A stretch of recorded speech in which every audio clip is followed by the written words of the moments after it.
Hey, welcome to Wisdom Wednesday. Today I'm going to talk about our academy, which is selling these awesome baker certified courses. So, how are these courses different from the actual academy?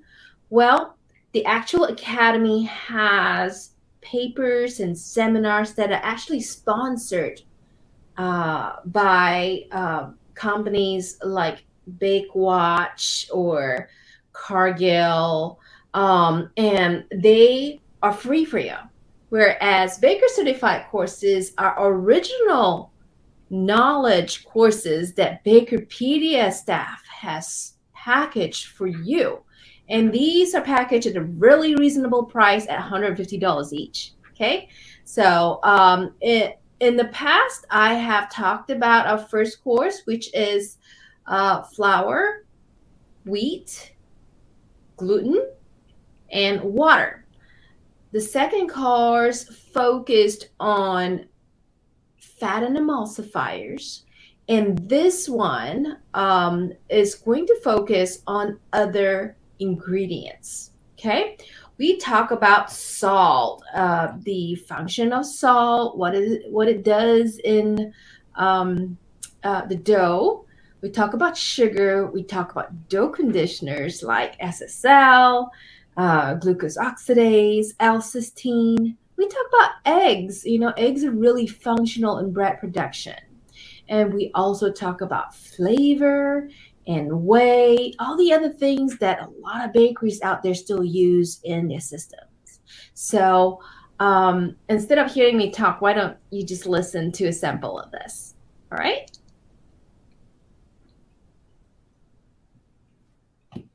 Imparts excessive elasticity and makes it difficult to process.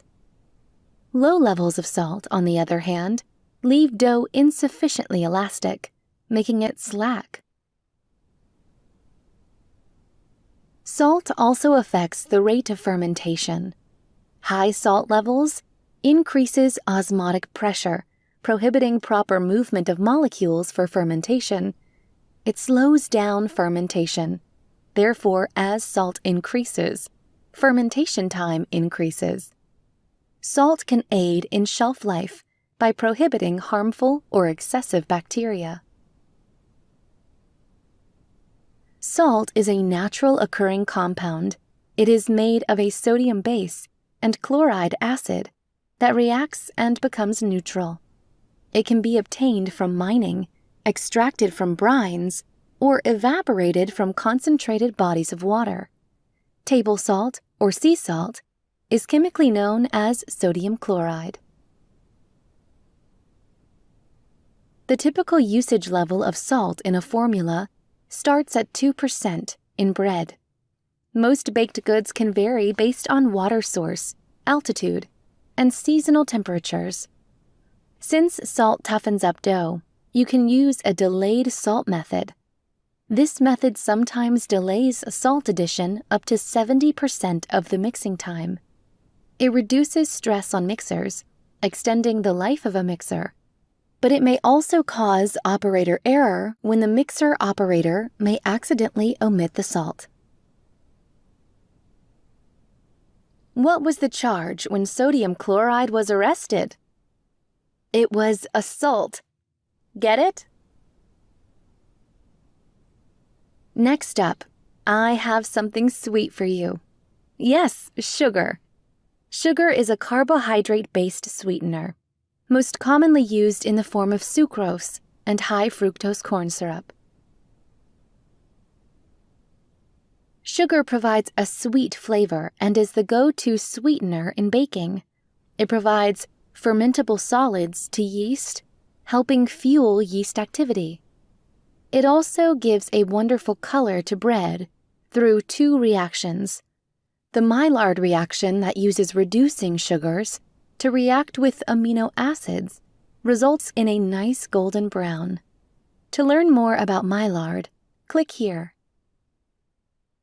Caramelization is the other reactions that happens later in the baking process, at a higher temperature, providing a toasty and nutty flavor.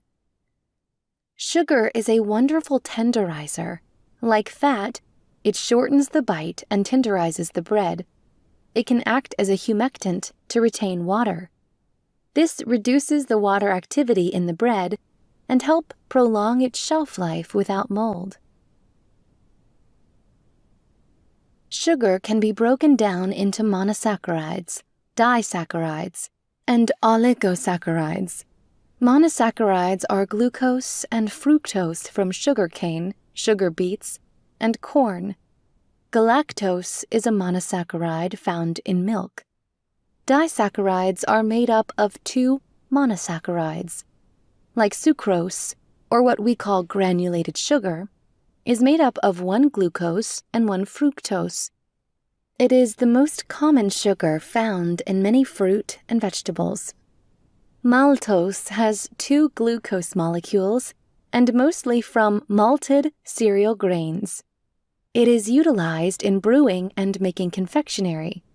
Lactose is a milk disaccharide that consists of one glucose and one galactose molecule.